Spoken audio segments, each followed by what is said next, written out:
কপাল পোড়া বদ নসিব কেন বুঝে না। হাঁসের মধ্যে বড়টা যদি রাজহাঁস হয়, মিস্ত্রির মধ্যে বড়টা যদি রাজমিস্ত্রি হয়, প্রসাদের মধ্যে বড়টা যদি রাজপ্রসাদ হয়, রাস্তার মধ্যে বড়টা যদি রাজপথ হয়, নীতির মধ্যে বড়টার নাম রাজনীতি। এটা ইসলাম। আর বাকি যা কিছু আছে সব কিছু হাবিজাবি। কোরআন যদি আল্লাহর পথ হয়, কোরআনের বাইরে যত মত আছে পথ আছে, সমস্ত মত এবং পথ হলো ইবলিসের পথ। ইমানদারও কখনো আল্লাহর পথ বাদ দিয়ে, কোরআনের পথ বাদ দিয়ে ইবলিসের পথে হাঁটতে পারে না। আর একথা বলতে গেলেই আমাদেরকে বলা হয় ধর্ম ব্যবসায়ী। আমরা ধর্ম ব্যবসায়ী নয়। আমরা তো সারা বছরই নামাজ পড়ি, রোজা পড়ি, দান করি, খয়রাত করি। ধর্ম ব্যবসায়ী তো তারা যারা সারা বছর নামাজ নাই, রোজা নাই, দান নাই, খয়রাত নাই, নির্বাচন আসলেই ভোটের আগে আগে নতুন পাঞ্জাবি, নতুন টুপি, ঘন ঘন মসজিদে যায় নামাজ, সুবহানাল্লাহ, আলহামদুলিল্লাহ, আল্লাহু আকবার, ইন্না লিল্লাহ কোলাকুলি মুসাফা করে, আর নির্বাচন চলে যায়, সারা বছরও মসজিদের মধ্যে যায় না। তারাই ধর্ম ব্যবসায়ী।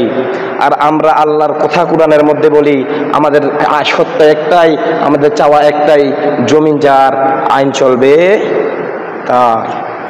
মুসলমান ভাইরা আমার, পৃথিবীতে যে যত বড় জুলুম করেছে, আল্লাহ পৃথিবী দেখে তত ছোট জিনিস দিয়ে তাকে বিদায় করেছে।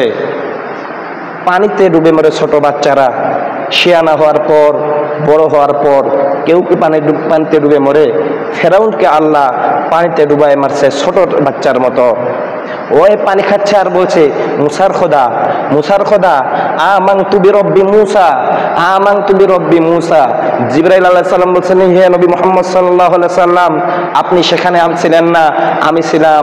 যখন দেখলাম এক ডগ পানি খাওয়ার পরেই বলছে মুসার খোদা, মুসার খোদা, আমি ভাবলাম পানি যদি আর এক ডগ খায় আর যদি বলে হ্যাঁ আমার রব মাফ করে দাও সব, আল্লাহ ওরে মাফ করে দেবে।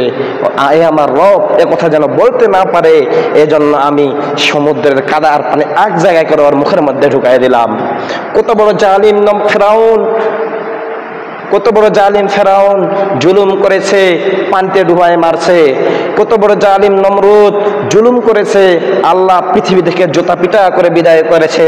কত বড় জালিম, বাংলাদেশের মধ্যে একটা দল ছিল, কত বড় জালিম, 15 বছর জুলুম করেছে, পিছনের দরজা দিয়ে পালিয়েছে।